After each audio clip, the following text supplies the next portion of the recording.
mencoba mengenal diri aku ke depannya. Dan karena aku kenal diri aku bisa ngasih yang diri aku butuhkan.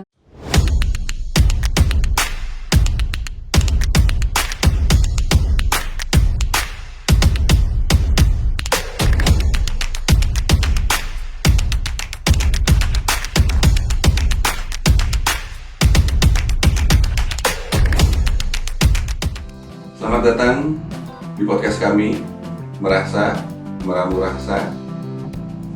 Saya Tresna, CEO dan founder dari Rasa Nusantara. Kali ini kita kedatangan Mbak Siska, branding lead dari Rasa Nusantara. Kali ini kita sama lah ya, kayak di podcast sebelumnya, kita akan belajar bareng tentang kebahagiaan atau menemukan atau mencari kebahagiaan dari Mbak Siska.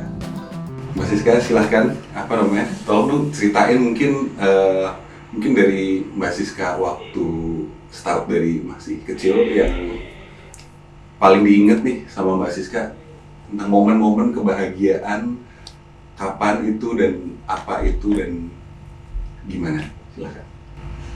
Oke, dari masa kecil. Boleh masa kecil, SMP, SD, SMA, atau kuliah, atau ya boleh diceritain lah tentang perjalanan hidup Mbak Siska. Kalau aku ingat masa kecil tuh, aku malah ingatnya aku bukan anak yang bahagia. Oke. Menarik. Terus. Kayak aku tuh merasa beda gitu sama yang lain. Kayak yang lain tuh kok bahagia ya gitu, kok aku kayak biasa aja gitu. Tapi bukan karena kondisinya nggak enak atau gimana, tapi aku tuh kayak yang anak kecil yang suka diam, ngelamun gitu, suka berimajinasi sendiri gitu. Oke, menarik. Berarti ini ya, mungkin sebenarnya waktu itu atau mungkin sekarang sebenarnya masih bingung juga kali, bahagia itu apa gitu kan ya. Tapi ya sebenarnya kehidupannya mungkin menurut Mbak Siska sendiri kayak yang biasa-biasa aja gitu ya. Tapi ya aku tetap bisa hidup nih menjalani ini semua gitu. Oh gimana sih? Tapi ada hal-hal yang aku nikmati sih. Walaupun aku tuh merasa aku tuh deep inside kayak beda gitu ya. Kayak aku merasa beda gitu. Yeah. Tapi aku kayak menikmati hal-hal main juga aku nikmatin gitu. Kayak sepedaan. Pokoknya aku tuh dulu suka sepedaan sampai pokoknya siang-siang habis pulang sekolah sepedaan. Jadi aku hitam nih, ini gara-gara produk sepedaan. Ke sawah sepedaan terus jatuh. Jadi semua sikut aku, semua dengkul aku tuh hitam. Karena aku menikmati sepedaan. Sering jatuh. Pokoknya siang-siang nggak pakai topi, ya pakai anak kecil ya. Kalau mungkin kalau anak perempuan kan ada yang nggak suka keluar rumah kayak ditahan. Aku tuh naik sepeda gitu. Dan dipersilahkan sama orang tua. Dipersilahkan. Oke. Aku juga jadi kebayang sih dulu waktu masa kecil aku juga sering dan suka menikmati main sepeda gitu kan. Yang pasti kayak nggak tahu pasti apa nggak. Kadang-kadang kemungkinan besar nih Mbak Siska ini pasti ngerasain juga sih kalau menurut aku ya. Ya berimajinasi pada saat naik sepeda ini gitu kan. Karena somehow aku begitu mendengar cerita Mbak Siska ini kayak kerasa banget sih. Jadi emang ya mungkin kebahagiaan atau sesuatu hal yang Mbak Siska nikmati dalam hidup pada masa itu benar-benar ya sendiri gitu, menikmati hal-hal yang dilakukan sendiri, ada imajinasinya terus dan itu menimbulkan kebahagiaan sendiri atau kenikmatan lah yang tadi dicoba Mbak Siska. Iya. Kayaknya iya sih. Ya bukan berarti saya nggak berteman ya. Saya juga berteman sama teman-teman yang lain. Sama anak-anak di kampung atau di sekolah ya berteman. Tapi bener sih yang kayaknya yang paling aku nikmati itu pas sendiri gitu. Dan bahkan pas kan aku dulu ngontrak rumahnya sebelum punya rumah sendiri. Orang tuaku aku tuh ngontrak. Nah di rumah kontrakan itu tuh semua dindingnya penuh coretan. Krayon, spidol, bolpen, bener penuh segini gitu. Bukan yang cuman di pojok doang sedikit, tapi kayak sekeliling ruang tamu itu tuh aku coretin dan itu tuh kayak dibolehin ya, mungkin karena rumah kontrakan ya. Jadi kayak udah dibolehin aja.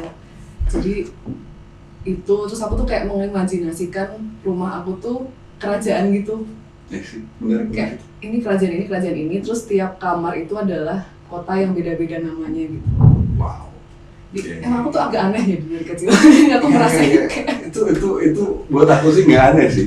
Itu sebuah kebahagiaan, kebebasan yang diberikan orang tua, karena somehow aku juga sama anak aku tidak memberikan kebebasan itu gitu kan.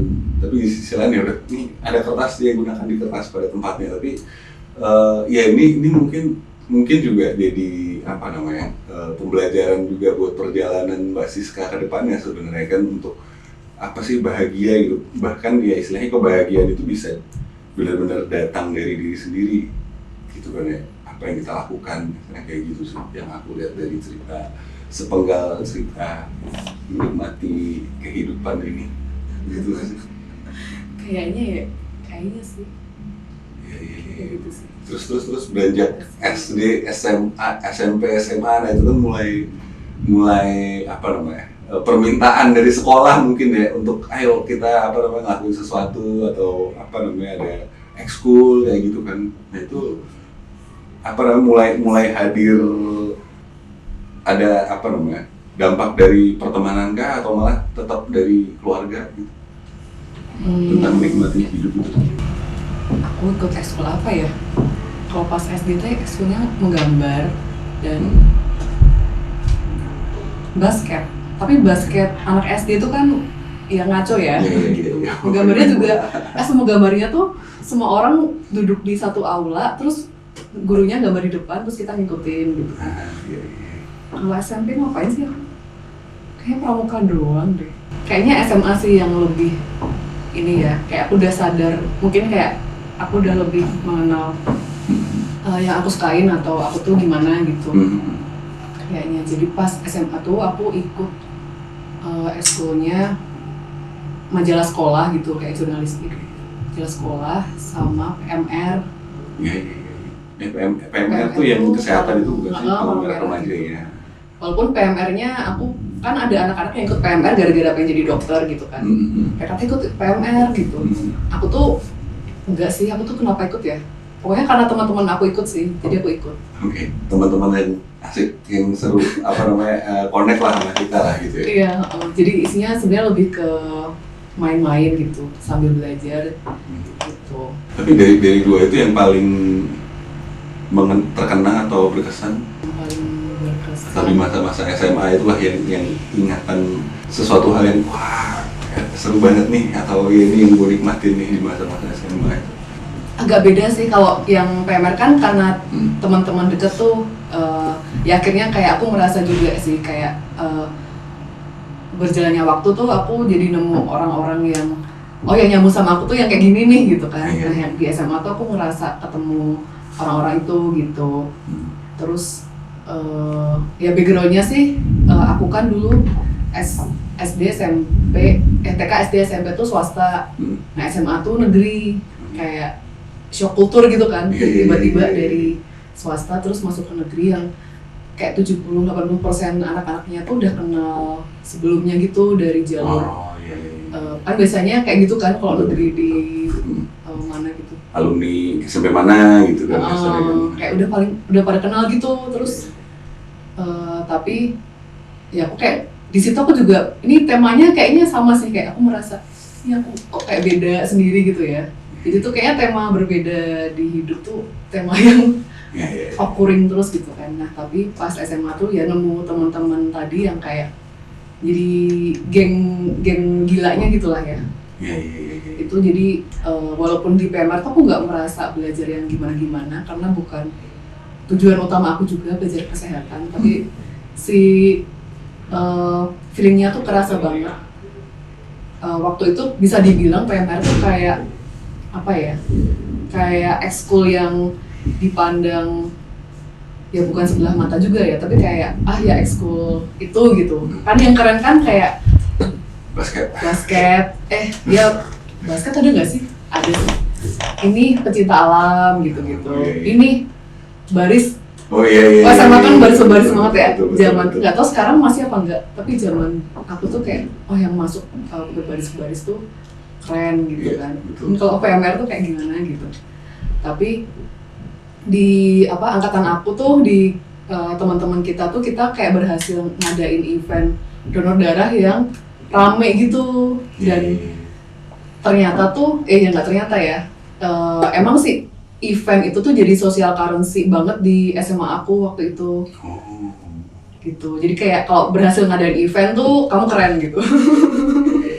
Nah itu tuh kayak anak-anak lucu-lucu gitu kan, ya culun-culun gitu, yang maksudnya yang bukan anak gaul gimana gitu, tapi kita tuh kayak berhasil ngadain event donor darah yang lebih rame lah dari sebelumnya gitu. Dan kita ngerasa setelah kita ngeramein PMR tuh next generasinya tuh kayak lebih rame gitu yang gabung. Itu seneng sih waktu itu. Kalau satunya sih majalah sekolah, ya kan aku seneng nulis tapi sebenarnya nggak terlalu berkesan secara gimana-gimana gitu, lebih ke ya aku menuangkan kesukaan aku aja gitu untuk menulis.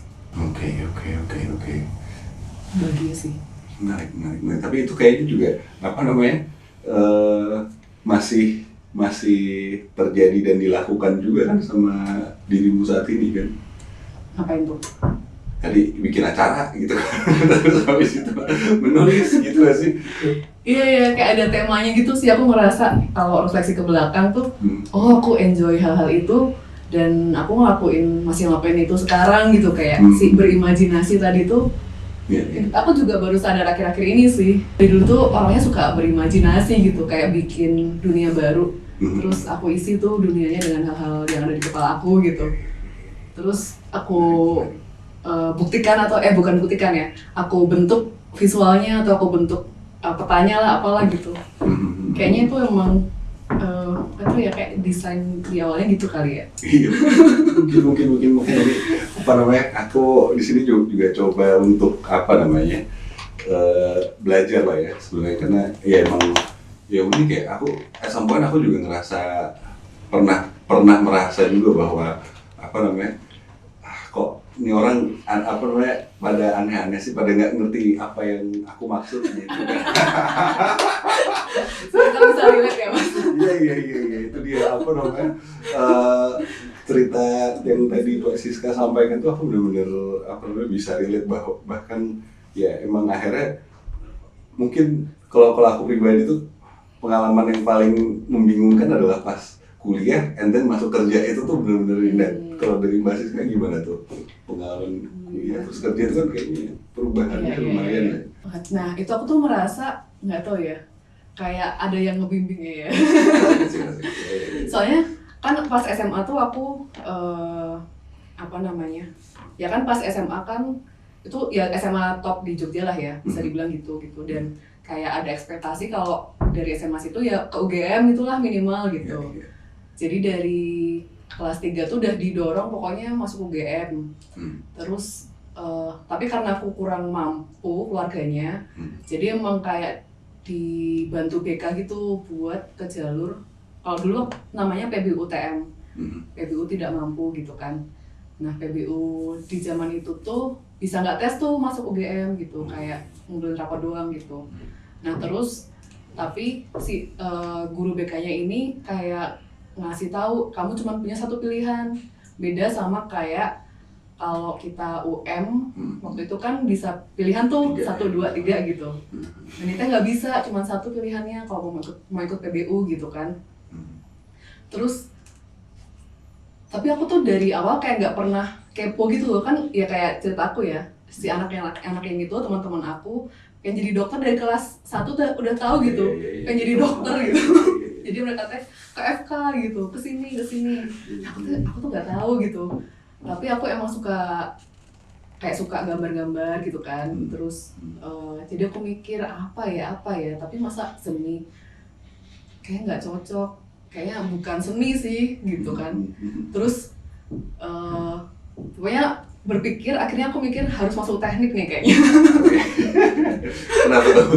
Kenapa ya? Karena IPA kali ya. Kalau IPA kan ke MIPA aku nggak suka. MIPA kan kayak belajar sains gitu, jadi guru atau jadi sains. FK nggak mungkin, nggak suka juga, dan kayaknya nggak sih. Tidak. Ya kayak teknik tuh funneling IPA tuh ke teknik. Di persepsi kita pada saat itu. Iya, di persepsi aku pada saat itu tuh teknik gitu kan. Terus tapi ada dua pikiran tuh, tapi sangat-sangat bertolak belakang, tambang atau arsitektur. Oh my god. Agak aneh sih. Beda banget. Tambang, kenapa tambang tuh?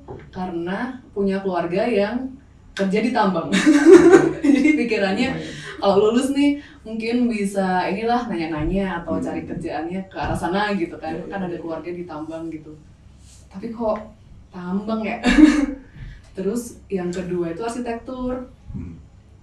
Kenapa arsitek? Karena aku ngerasa itu tuh teknik yang gampang. Kayak dari semua teknik tuh kayaknya ini paling gampang nih, gambar-gambar, matematikanya dikit gitu kan. Iya. Jadi padahal sama aja ya susahnya ya kayaknya ya. Iya gitu. Oh kenapa nggak sosial? Karena harus belajar IPC. Itu juga nggak aku nggak mau belajar. Aku malas sih. Bener. Karena ada orang-orang yang teman aku tuh mau masuk HI gitu. Aku inget tuh dia mau masuk HI. Terus kamu gimana? Belajar lagi? Iya belajar IPC gitu. Kayak astaga, nggak mau gitu kan. Karena aku pernah pengen jadi psikolog sih, tapi kayak kan berarti itu cross ya. Nah terus aku mikir itulah tambang atau teknik arsitektur gitu. Terus kayak sore-sore tuh ditunggu sama guru BK-nya, jadi kamu mau jawab apa? Nah kalau orang tua aku tuh tipe yang bukan yang ngarahin saklek gitu, kayak ya terserah kamu pengennya ke arah mana tuh aku sendiri nih yang tahu gitu, bukan orang tua aku gitu kan. Jadi kayak di sore-sore di SMA aku yang banyak pohonnya gitu kan, kayak bingung gitu, apa ya gitu kan. Terus udah arsi aja gitu, jadi aku milihnya teknik arsitektur. Ada gambarnya, matematikanya dikit, tapi kalau lulus ST. Sama seperti yang lain. Tetap kebanggaan ST dari lulusan jurusan IPA waktu SMA tuh. Jadi banget sih, kuat banget sih, nggak bisa dipungkiri sih zaman kita itu. Iya. Menarik. Kalau nggak ST, kan kalau FK ketinggian ya, saya nggak mampu. Terus biologi ya kan beda. Biologi lagi ya beda. Iya.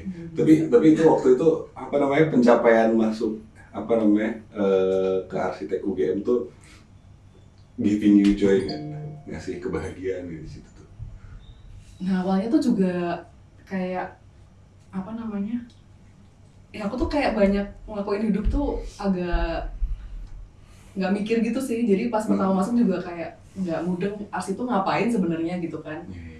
Kayak bahkan aku mudengnya tuh baru akhir-akhir gitu. semester akhir.